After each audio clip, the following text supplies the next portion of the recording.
Welcome to Literacy Listens, the podcast where we dive into all things listening comprehension and its powerful role in literacy development. I'm Amber, and I'm joined today by Brian, our listening comprehension expert. Hey Amber, always good to be here. Today's episode is a little different. We're taking a moment to look back at the ground we've covered in episodes 1 through 9 and bring the big ideas together. This is not a repeat, but it's a chance to consolidate learning, make connections, and help you see how the pieces build on one another. Not as a finale, we still have 3 more episodes coming, but as a chance to pause, zoom out, and notice how the pieces fit. Before we dive in, a quick reminder, the voices you're hearing are AI-generated, and the script was created with support from AI tools.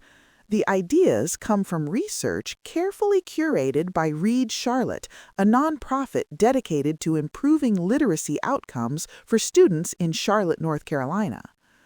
So let's start at the beginning. In episodes 1 and 2, we talked about what listening comprehension actually is. It's not simply hearing the words or answering surface-level questions.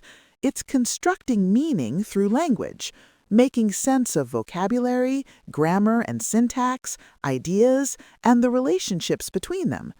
And these skills don't just matter before students learn to read, they continue to matter once students are reading, because language continues doing a lot of the heavy lifting. And we also talked about the research showing that children can comprehend more complex and sophisticated oral texts than they can read independently all the way through elementary school. That matters because it means listening is a powerful pathway for teaching higher-level comprehension long before students can access those ideas in print, and it continues to be valuable even after students become more fluent readers. Then, in episode 3, we introduced the idea that comprehension is hierarchical, interactive, and dynamic. Skills develop over time, and they interact with each other. Vocabulary, grammar, and syntax, higher-level skills like inference and reasoning and knowledge, none of these skills live in isolation. Right, and that idea set us up for the next set of episodes, where we looked more closely at foundational skills. Episode 4 focused on vocabulary, especially Tier 2 words, and how meaningful interaction with words builds understanding. We talked about using child-friendly definitions, connecting new words to students' experiences, and revisiting them often. After vocabulary, we moved to grammar and syntax. We made the point that these aren't about grammar worksheets or drills. They're about understanding how sentences work, how language is structured, and how those structures work together to convey meaning. And we showed how breaking down a sentence and asking questions like, "What happened first?" or "Who is this part talking about?" can help students follow the meaning in the moment and develop stronger grammar and syntax skills that support meaning-making at the discourse level. Then in episode 6, we moved into higher-level skills. We focused on 3 closely related skills: inference, perspective-taking, and reasoning. We talked about how students use clues from what they hear, combine them with another critical skill, background knowledge, and reason through possibilities to construct meaning that isn't explicitly stated. We also emphasized that these skills work together. Inference relies on reasoning. Perspective-taking requires students to reason about others' thoughts, feelings, and motivations, and all 3 depend on strong foundational language skills. These aren't isolated abilities. They're part of an integrated meaning-making system.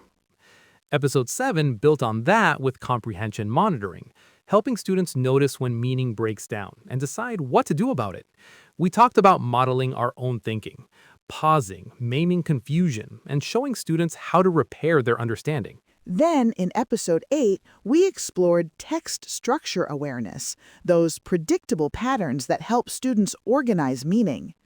Naming the structure before you read, modeling it during the read aloud, and giving students opportunities to listen for patterns turns listening into an active process. And in episode 9, we shifted to the role of knowledge. Knowledge building isn't extra, it's essential. We explained different types of knowledge: background, disciplinary, linguistic, and discourse knowledge.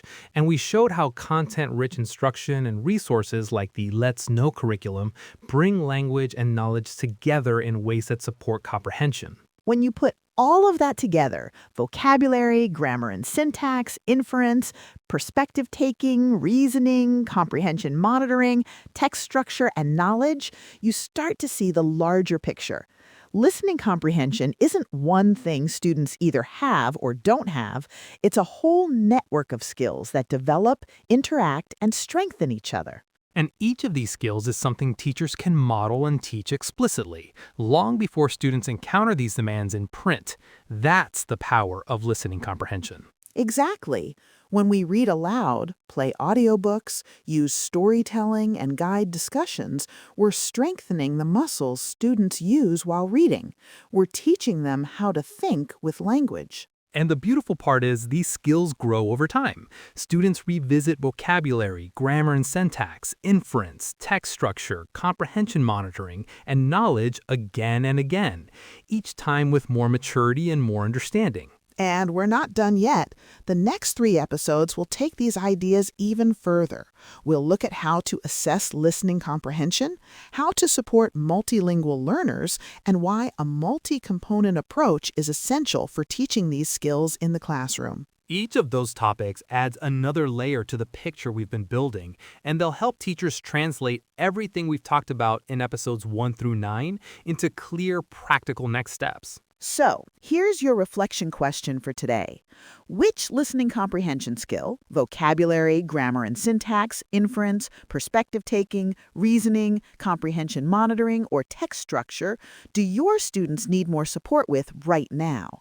And what's one small move you can make this week to strengthen their listening comprehension skills? If you'd like to keep reflecting on these skills and explore practical next steps, visit listeningcomprehension.org.